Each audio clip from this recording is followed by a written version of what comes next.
올해 들어서 사극들이 여러 개 하고 있는데요. 이 사극이라는 것이 뭐 역사책보다는 많은 사람들이 보죠. 그렇다 보니까 이 사극으로 역사를 익히는 사람도 꽤 많은 것 같아요. 그런데 문제는 이 사극이 제대로 역사적인 내용들이 담는 것이 아니고 이 사극이다 보니까 이 사는 역사고 그 다음에는 극은 드라마죠. 그러니까 드라마는 당연히 픽션이 들어가는 거란 말이죠. 그렇다 보니까는 역사를 적당하게 이렇게 바꾸는 경우도 많고 상상력을 발휘해서 덧붙이는 경우도 많기 때문에 이 부분에 대해서 이제 때로는 역사 왜곡도 좀 이루어지고 또 잘못 전달되는 것도 있고 시청자들이 제대로 이렇게 모르는 경우가 꽤 많은 것 같아요. 그래서 그 부분에 대해서 좀 제대로 알고 보는 것이 좋지 않을까. 사극 팩트 체크 제대로 알고 봅시다. 뭐 이런 코너를 하나 만들었습니다. 지금 현재 사극하고 있는 거는 달이 뜨는 강이라고 하는 사극을 하고 있죠. 이 달이 뜨는 강이라는 게 이게 달하고 강하고 이 달은 온달이고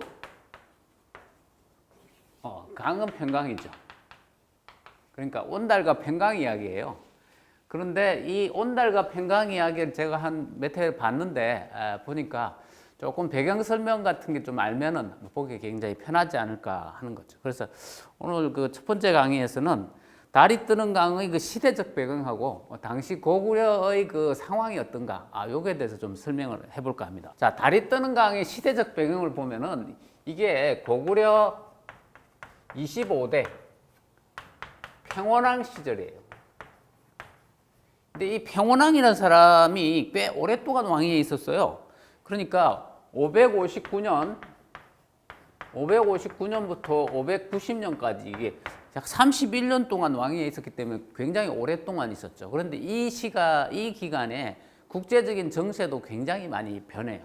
그래서 평원왕 시절에 국제 정세가 어땠는지, 그리고 그 시절에 고구려의 상황은 어땠는지 이 부분을 좀 알고 나면 아마 달이 뜨는 강을 보는데 굉장히 좀 재밌게 보지 않을까 이런 생각이 듭니다.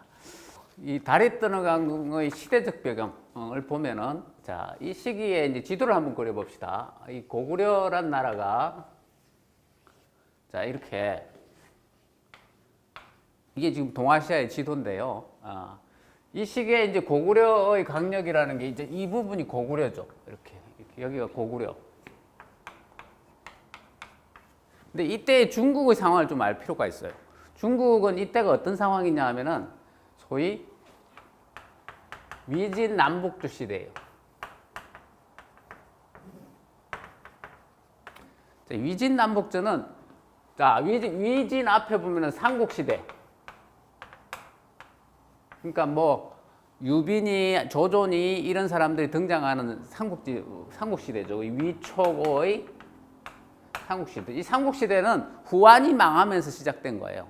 그리고 이 삼국시대를 끝낸 나라가 바로 위나라죠. 그리고 이 위나라가 망하면서 생긴 게 진나라예요. 예.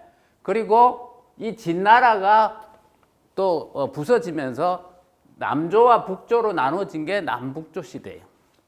근데 우리나라 역사는 재밌는 게 특히 고구려의 역사는 중국이란 나라가 굉장히 하나로 통일돼 가지고 번성할 때는 고구려가 아주 힘들어요. 그러니까 진나라가 중국을 통일했다. 이러면은 고조선이 몰락해가죠. 그러다가 한나라가 통일했을 때 고조선이 몰락하죠. 그러니까 우리나라 역사는 보면 중국이 하나로 통일되기만 하면 우리는 고통스러워요. 근데 거꾸로 하면 중국이 여러 나라로 분리만 되면 우리나라는 굉장히 번성하죠.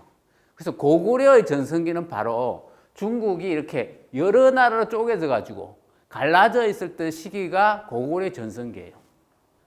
그런데 고구려의 힘이 가장 강력했던 시기는 이게 장수왕 이때죠. 20대 장수왕.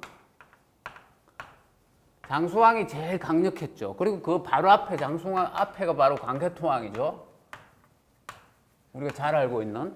자, 장수왕 이후로 보면은 이제 고구려가 쪼그라들기 시작해요. 문장왕, 안장왕, 안원왕, 양원왕, 그 다음에 평원왕이에요. 그러니까 21대, 22대, 23대, 24대, 25대 요 시기란 말이죠. 자, 요때는 상황이 어떠냐 하면은, 자, 위진남북조 시대가 한참 진행이 되다가 이 지역에 북주라는 나라가 들어서고, 여기에는 남진이라는 나라가 들어서 있고, 여기는 북제라는 나라가 들어서 있는데, 이 북주가 힘이 세져가지고 요 북제를 갖다가 정벌해버려요. 그러니까 이 북쪽이 완전히 뭡니까? 하나의 나라로 통일돼 버리죠. 그리고 이 북주의 외척이던 양견이라는 인물이 수라는 나라를 세워요. 수나라. 자, 수나라 하면 우리나라 엄청나게 침략당하죠. 바로 이 수나라를 세워가지고 이 수나라가 남쪽의 남진을 무너뜨려가지고 뭡니까? 중국을 통일해버리죠. 그러면 고구려는 어떻게 될까요? 고구려는 이때부터 아주 고통스러워요.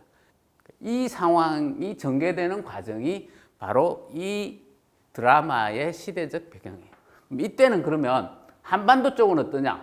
나눠져가지고 여기 신라가 있고 여긴 백제가 있는데, 요 신라에는 당시에 신라의 땅을 크게 키운 왕이 있죠. 이 진흥왕이에요.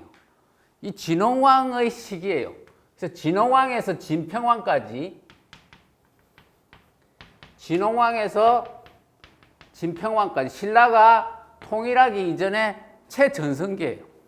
그럼 거꾸로 이야기하면 뭡니까? 고구려는 굉장히 신라로부터 침략을 많이 당하던 시기고, 그리고 신라에 의해서 땅이 야금야금 먹혀가지고, 그래서 이때는 진흥왕의 순수비가 저기 한경도까지 생기죠. 그럼 그 이전에 고구려는 어디에 있었냐 하면 여기 소백산맥에 있는데, 이 소백산맥까지 장수왕이 차지했죠. 그러니까 지금의 충청북도 지역까지 다 차지했단 말이에요.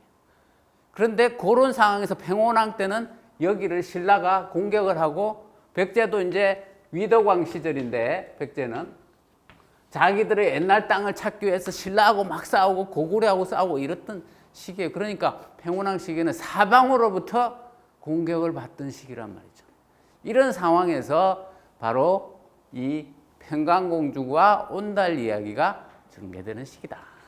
그래서 이 온달은 당연히 장수로 등장하게 되고, 이 온달은 그 전투 중에 죽게 되는 거예요. 이러한 상황들을 조금 더 잘 파악하고 있으면 이 드라마를 보는데 굉장히 도움이 되지 않을까. 평원왕 시기에 한 30년 정도의 기간 동안 평강공주와 온달의 사랑이 이루어지고, 그리고 평원왕이 죽고 영양왕이 들었을 때까지 온달은 살다가 결국 온달은 신라와의 전투에서 죽게 되는 이런 상황이 앞으로 전개될 것인데, 이 드라마의 맨 앞부분에 보면은 마지막 장면이 나와요. 이 전투를 하다가 온달이 찔려서 죽는 장면이 먼저 나오죠. 예, 그게 바로 온달산성에서 싸우는 장면이에요. 예, 그런 장면이 먼저 나오고, 그 다음 그 이전의 내용들이 이제 전개되어서 거기까지 다시 도달하는 이런 과정들을 앞으로 보게 될 것이다 라는 것을 알고 보는 게 좋지 않을까 싶습니다.